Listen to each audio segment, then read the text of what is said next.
एक बार एक आदमी जिसका नाम पंकज होता है, बहुत गरीब होता है। वह शहर अपने दोस्त के पास कुछ मदद मांगने के लिए जाता है। देख भाई, मदद तो मैं तेरी कर सकता हूँ, लेकिन तुझे भी अपने लिए मेहनत करनी पड़ेगी।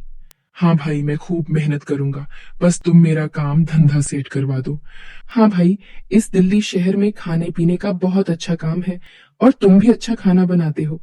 तुम एक काम करो, बर्गर बनाने की रेडी खोलो, मैं तुम्हारी मदद करूंगा। उसका दोस्त अर्जुन अपने दोस्त पंकज की मदद करता है और उसे नई रेडी खुलवा कर दे देता है।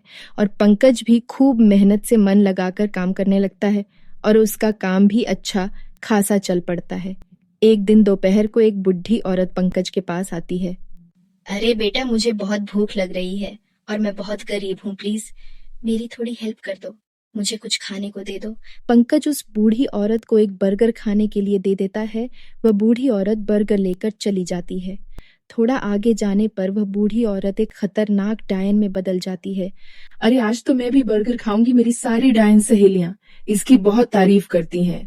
आज मैं भी खाऊंगी और देखती हूँ कि कितना टेस्टी होता है।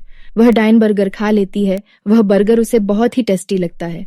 फिर वह बूढ़ी औरत रोज पंकज के पास आती। पंकज उसे एक बर्गर दे देता और वह बूढ़ी औरत उस पर बर्गर को लेकर चली जाती। वन दिन रात में उस डायन को बर्गर खाने का मन हुआ।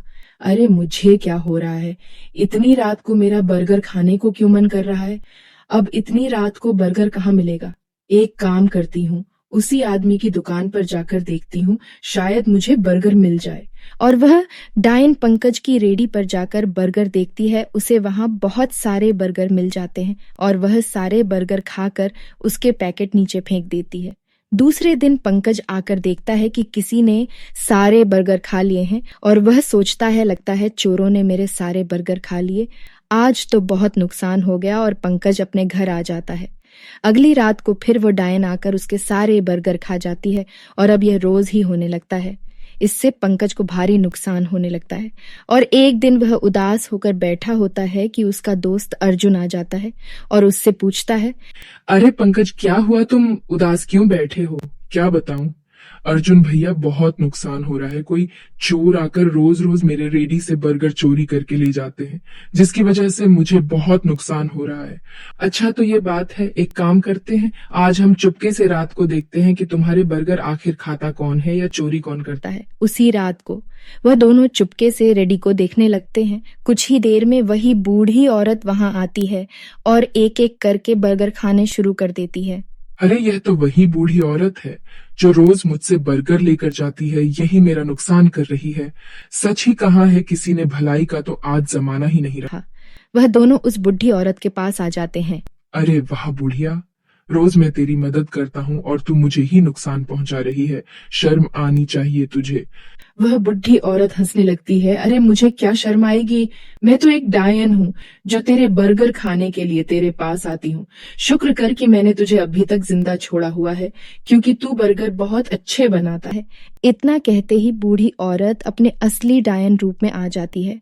उसको देखकर पंकज और अर्जुन दोनों भागने लगते हैं। अरे पंकज भाई, तूने कहाँ फंसा दिया? तुझे बर्गर खिलाने के लिए एक डायन ही मिली थी। इतने में वो डायन उन दोनों के आगे आकर खड़ी हो जाती है और हंसने लगती है। अरे तुम दोनों को क्या लगा तुम मुझसे बचकर भाग जाओगे? मैं तुम्हें कहीं भागने नहीं दूंगी। अरे डायन जी, हमें माफ कर दो, मैं तो आपको रोज बिना कहे ही बर्गर दे देता हूँ। आपको जितने बर्गर खाने हैं खा लीजिए, पर प्लीज हमें छोड़ दो। इतना सुनते ही उस डायन को दया आ जाती है और फिर वह डेली पंकज के पास आकर बर्गर खाने लगती है। पर पंकज भी चुपचाप डरता हुआ उस डायन को बर्गर दे देता है। एक दिन एक साधु पंकज के पास आता है। अरे बेटा, मेरी मदद करो, मुझे बहुत भूख लगी है, कुछ खिला दो मुझे। बाबा जी, मेरे पास पैसे तो है नहीं, अगर आपको खाना है तो बर्गर खा लीजिए, इससे आपकी भूख खत्म हो जाएगी। और पंकज बाबा को बर्गर खाने के लिए दे देता है। बाबा बर्गर खाकर उसे कहता है, बेटा बहुत बहुत धन्यवाद, तुमने एक भूखे का पेट भरा है। भगवान तुम्हें हमेशा खुश रखे और तरक्की दे। वाह बाबा जी वाह, मैं तो इतना परेशान हो चुका हूँ कि क्या ही बताऊं, भगवान भी मेरी मदद नहीं कर रहे हैं। अरे बेटा, ऐसी क्या बात है जिससे तुम इतने दुखी हो? तुम मुझे बताओ, शायद मैं तुम्हारी कुछ मदद कर सकूं। फिर पंकज सारी बात साधु बाबा को बता देता है। उसकी बात सुनकर साधु बाबा हंसते हैं और कहते हैं, अरे बस इतनी सी बात, कोई बात नहीं, ये समस्या का हल हो जाएगा। बस तुम मुझे इतना बताओ कि वह डायन कब आती है और तुम अपने दोस्त को भी बुला लो, फिर देखो मेरा कमाल। पंकज अर्जुन को भी बुला लेता है और साधु बाबा एक पेड़ के पीछे छुप जाते हैं और जैसे ही वह डायन आती है तो साधु बाबा सामने आ जाते हैं। क्या बात है पंकज, आज किसको बुला लाया? तू क्या सोचता है तू मुझे मार देगा? अगर हिम्मत है तो कोशिश करके देख ले। इतना कहते ही हो साधु बाबा उस डायन पर एक मंत्र करते हैं और वह डायन बेहोश हो जाती है। फिर वह उस डायन पर एक और मंत्र करते हैं जिससे वह डायन एक छोटी बच्ची बन जाती है। अब यह डायन को किसके किए की सजा मिलेगी? अब तुम पंकज इस डायन को अपनी दुकान पर काम पर लगा लो। जितने इसने तुम्हारे बर्गर खाए हैं सब तुम इससे वसूल करना और डरना मत। जब इसके पैसे पूरे हो जाएंगे तब यह अपने